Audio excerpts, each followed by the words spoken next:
అమృతాహార వినియోగదారులందరికీ నమస్కారం.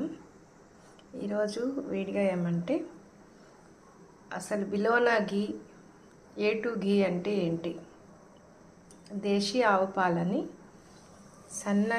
దేశీయ ఆవు పాలు అంటే గంగడోలు మూపురము ఉన్న ఆవు, మన దేశీయ ఆవు. అది దేశీయ ఆవు పాలు తెల్లగానే ఉంటాయి. మీగడ కూడా తెల్లగానే ఉంటుంది ఇంచుమించు.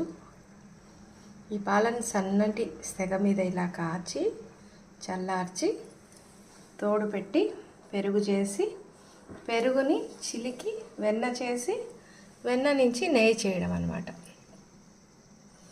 ఇలా పెరుగులో నుంచి చేత్తో చిలికి వెన్నను తీసి ఆ వెన్నను కాచితే అది బిలోనా A2 ఘీ.